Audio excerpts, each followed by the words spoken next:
Good morning students.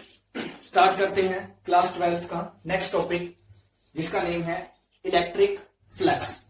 In previous video we have studied about electric field lines and properties of electric field lines and electric field lines for various charge distributions, जिसमें हमने positive charge consider किया था, negative, dipole and many other cases हमने उसमें discuss किए थे। Our next topic is electric flux. Important topic है। Electric flux is denoted by phi E. होता क्या है? Electric flux through a given area held inside an electric field. यानी कोई एरिया है जो इलेक्ट्रिक फील्ड के अंदर हमने जिसको हेल्ड कर रखा है, उसका इलेक्ट्रिक फ्लक्स क्या होता है? Is the measure of total electric field lines passing normally through that area. कि किसी एरिया में से जिसको हमने इलेक्ट्रिक फील्ड में सब्जेक्ट किया है, उसमें से कितनी इलेक्ट्रिक फील्ड लाइंस है वो नॉर्मली क्रॉस कर रही है। This is very important. Normally मतलब हमने ये एक एरिया कंसीडर किया है, इसमें इलेक्ट्रिक फील्ड लाइंस ऐसे पास कर रही थी जो इसके साथ थीटा एंगल बना रही थी। तो ये सारी की सारी इलेक्ट्रिक फील्ड लाइंस नॉर्मल नहीं है इसकी। हमने इसके दो कंपोनेंट किए, एक कंपोनेंट ये किया जो हमारा था ई साइन थीटा, और ये एक कंपोनेंट जो हॉरिजॉन्टल डायरेक्शन में है जिसको हमने लिखा है ई कोस थीटा। तो इस इलेक्ट्रिक फील्ड के नॉर्मल वाला ये कंपोनेंट है। ये कंपोनेंट क्या है? इलेक्ट्रिक फील्ड के पैरेलल कंपोनेंट है। तो हमारा फाई ई क्या हो जाएगा? फाई ई हो जाएगा जितनी इलेक्ट्रिक फील्ड लाइंस है वो इस एरिया में से नॉर्मली पास हो रही है। कैसे पास हो रही है? नॉर्मली पास हो रही है। यानी फॉर स्मॉल पोर्शन, इस छोटे से पोर्शन के लिए हमारा फाई ई क्या हो जाएगा? ई डॉट डीएस।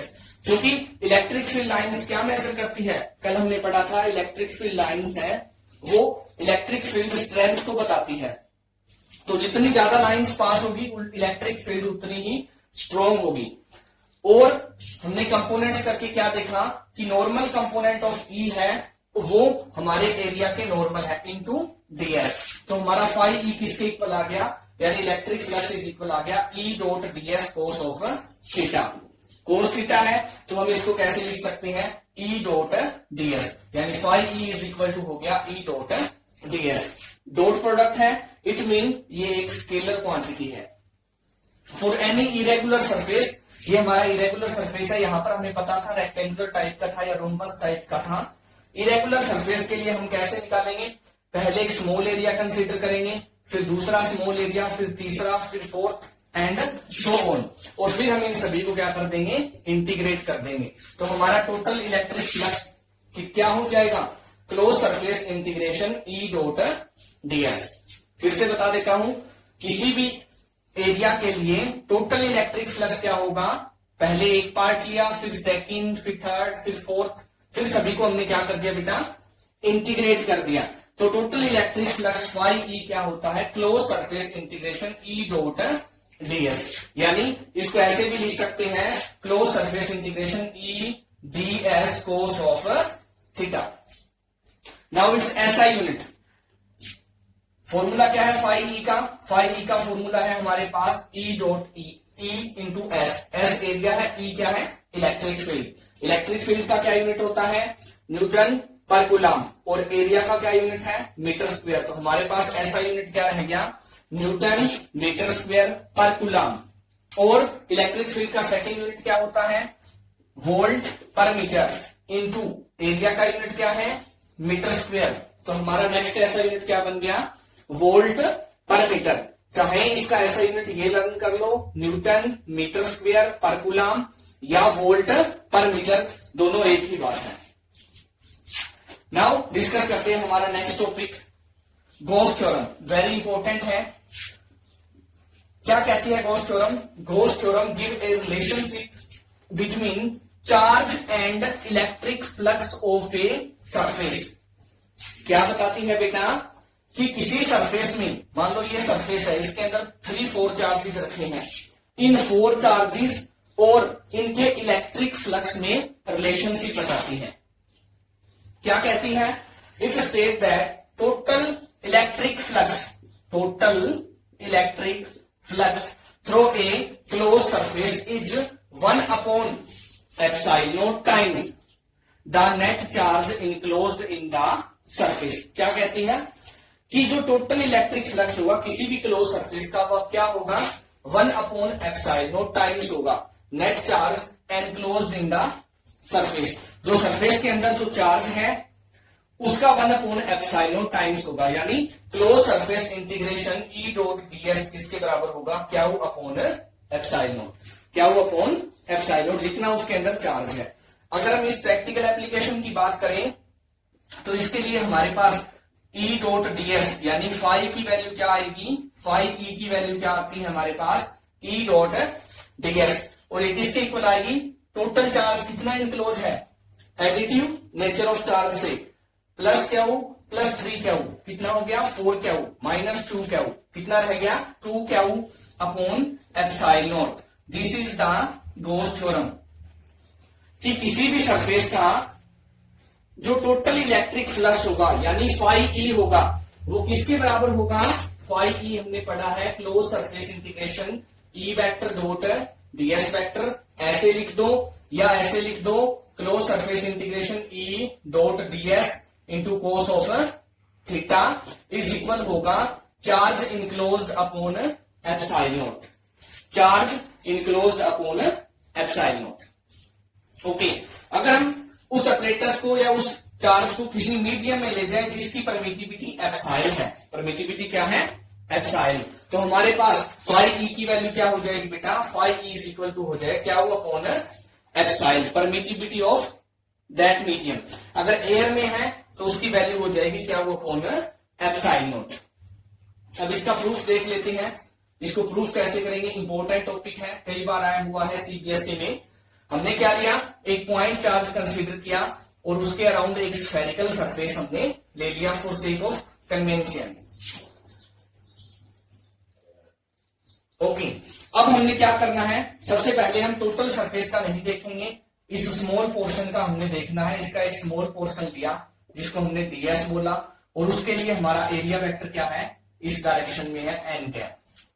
और अगर ये पॉजिटिव चार्ज है तो इसका इलेक्ट्रिक फील्ड भी क्या होगा, directed outward in all direction, इस तरफ होगा। पीछे वाले टॉपिक को रिवाइज करना, उसमें पता लग जाएगा कि पॉजिटिव चार्ज का जो इलेक्ट्रिक फील्ड लाइंस है वो डायरेक्टेड आउटवर्ड होती है और ये इलेक्ट्रिक फील्ड लाइंस इस सरफेस के क्या होगी, नॉर्मल होगी। नाउ इलेक्ट्रिक फील्ड क्या होगा, electric field of charge.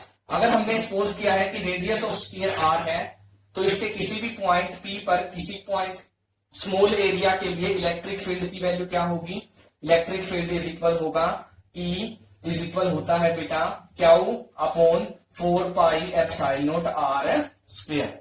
This is the electric field. Now phi E electric flux क्या होगा बेटा, इलेक्ट्रिक फ्लक्स होता है E vector dot ds vector. Okay, या E close surface integration E vector dot ds vector into cos of theta. ये theta क्या होता है, फिर से रिवाइज कर देता हूं, थीटा होता है बेटा angle between electric field and area vector.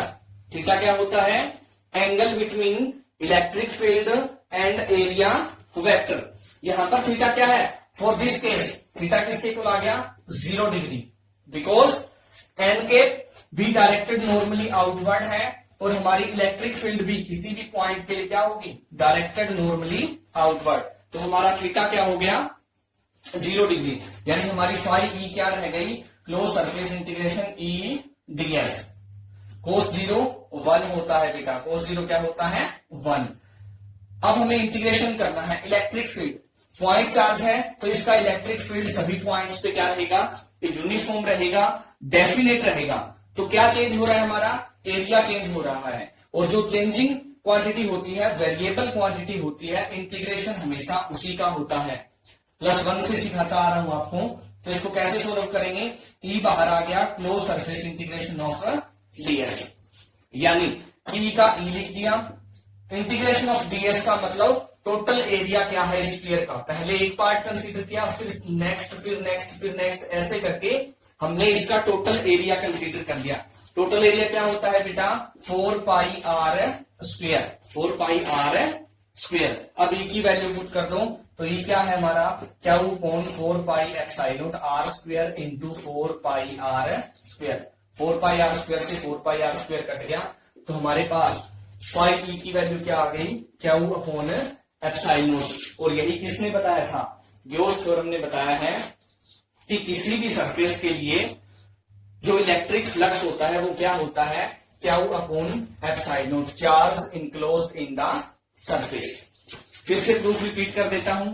हमने क्या कंसीडर किया है, एक पॉइंट चार्ज लिया है जिसकी वैल्यू क्यू है, उसके अराउंड एक स्फेरिकल सरफेस लिया है जो आर रेडियस का है। उस स्फेरिकल सरफेस पे हमने कोई एरिया कंसीडर किया है स्मॉल एरिया।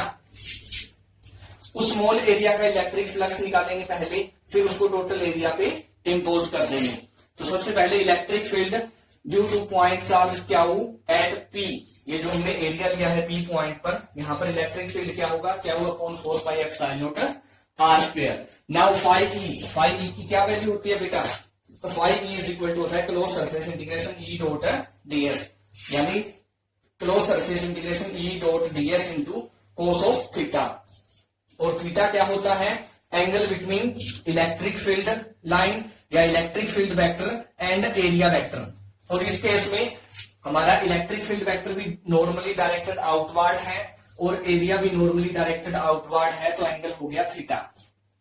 उसके बाद हमने इंटीग्रेशन की है इलेक्ट्रिक फील्ड, क्योंकि सभी पॉइंट पे इलेक्ट्रिक फील्ड है वो डेफिनेट होगा, तो वो एक कांस्टेंट क्वांटिटी है इस केस के लिए, तो उसका इंटीग्रेशन नहीं होगा। इंटीग्रेशन सिर्फ किसका होगा, वेरिएबल क्वांटिटी यानी एरिया का। और एरिया ऑफ स्फीयर क्या होता है 4 पाई आर स्क्वायर। सोल्व किया तो हमने क्या देखा, इलेक्ट्रिक फ्लक्स है वो क्या आ गया Q upon epsilon not. Hence Gauss theorem prove. तो वेरी इंपॉर्टेंट है बेटा। Thank you, have a good